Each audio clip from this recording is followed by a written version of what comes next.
The tree that spoke, बोलने वाला पेड़। In a small village, there lived two friends, Ramesh and Suresh. Their friendship was extraordinary. एक छोटे से गांव में दो दोस्त रमेश और सुरेश रहते थे। उनकी दोस्ती असाधारण थी।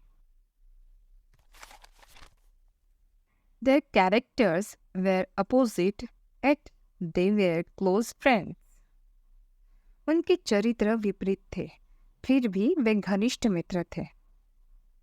Ramesh was very dishonest at heart, while Suresh was a very honest man. Ramesh दिल से बहुत बेईमान था, जबकि सुरेश बहुत ईमानदार आदमी था। One day, Ramesh said to Suresh, "Why don't we start a business together?" Suresh agreed. एक दिन रमेश ने सुरेश से कहा, क्यों न हम एक साथ व्यापार शुरू करें? सुरेश राजी हो गया। And so the two set off together to a nearby city to set up and conduct their business. और इसीलिए दोनों एक साथ पास के शहर में अपना व्यवसाय स्थापित करने और चलाने के लिए निकल पड़े। After a few months of running a profitable business, the two friends decided that they had made enough money. कुछ महीनों तक लाभदायक व्यवसाय चलाने के बाद दोनों मित्रों ने निर्णय लिया कि उन्होंने पर्याप्त धन कमाया है। They wound up the business and started back together to their own village. उन्होंने व्यवसाय को समाप्त कर दिया और एक साथ अपने गांव वापस जाने लगे। On the way back, they had to pass through a forest. वापस लौटते समय उन्हें एक जंगल से होकर गुजरना पड़ा। That night, when they stopped to take rest, Ramesh decided to keep all the money for himself. उस रात जब वे आराम करने के लिए रुके, तो रमेश ने सारे पैसे अपने पास रखने का फैसला किया।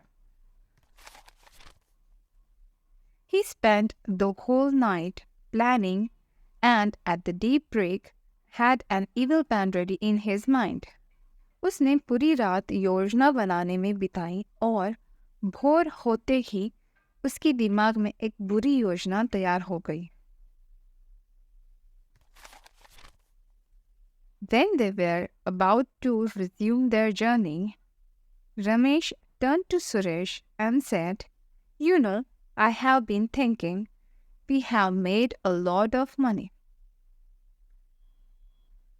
जब वे अपनी यात्रा फिर से शुरू करने वाले थे, रमेश सुरेश की ओर मुड़ा और बोला, तुम्हें पता है, मैं सोच रहा था कि हमने बहुत पैसा कमाया है। Maybe it is not wise to take all the money back to the village. Let us bury all the money here. हो सकता है कि सारा पैसा वापस गांव ले जाना बुद्धिमत्ता न हो। चलो हम सारा पैसा यही दफन कर दें। We can come back together whenever we need money and take out as much as we need.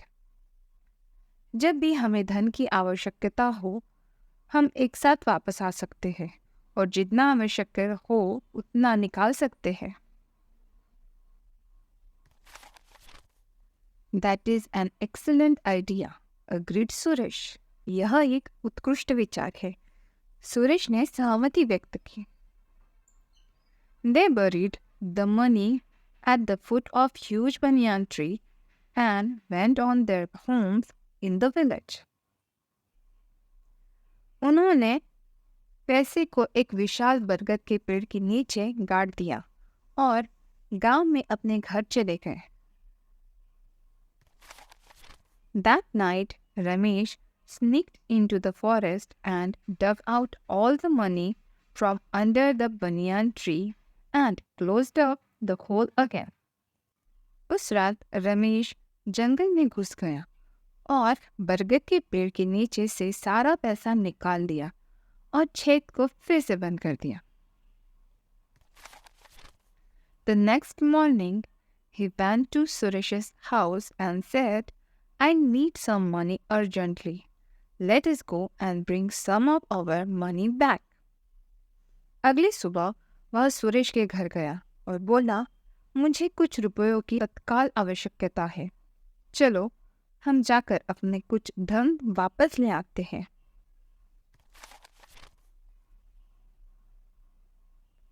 They both went to the banyan tree and began to dig. वे दोनों बरगद के पेड़ के पास गए और खुदाई करने लगे. Not finding any money, Ramesh accused Suresh of stealing the money. पैसे नहीं मिलने पर रमेश ने सुरेश पर पैसे चुराने का आरोप लगाया. They both went to the village judge to seek justice. वे दोनों न्याय मांगने के लिए ग्राम न्यायाधीश के पास गए. The judge asked them both for proof of their innocence. जज ने उन दोनों से उनकी बेगुनाही का सबूत मांगा. Ramesh declared that the tree god was his witness. The judge decided to go to the tree god the next day. Ramesh ने घोषणा की वृक्ष देवता उसके साक्षी थे. जज ने अगले दिन वृक्ष देवता के पास जाने का फैसला किया.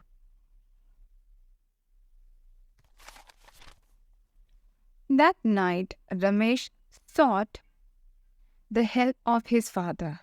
The next day, they all went to the banyan tree. उस रात रमेश ने अपने पिता की मदद मांगी. अगले दिन वे सब बरगद के पेड़ के पास गए. The judge turned to the banyan tree and spoke to the tree. O God of this tree, who is the culprit? न्यायाधीश बरगद के पेड़ की ओर मुड़े और पेड़ से बोले, हे इस पेड़ के देवता, अपराधी कौन है? To the surprise of everyone, a voice from inside the tree said, Suresh is the culprit. He has all the money. सभी को आश्चर्य हुआ जब पेड़ के अंदर से एक आवाज आई, सुरेश अपराधी है, उसके पास सारा पैसा है. While the judge and the elders of the village were busy discussing the case, जब जज और गांव के बुजुर्ग मामले पर चर्चा करने में व्यस्त थे, Suresh collected some dry leaves and twigs and placed them near a hollow in the huge trunk of the banyan tree and set fire to them. तभी सुरेश ने कुछ सूखी पत्तियां और टहनियां इकट्ठी की और उन्हें बरगद के विशाल तने के एक खोखले में पास रख दिया और उनमें आग लगा दी.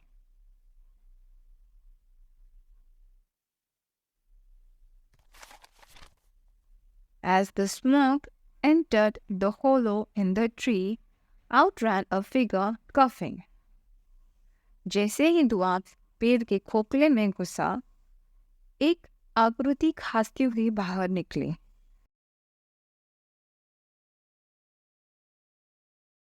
It was Ramesh's father.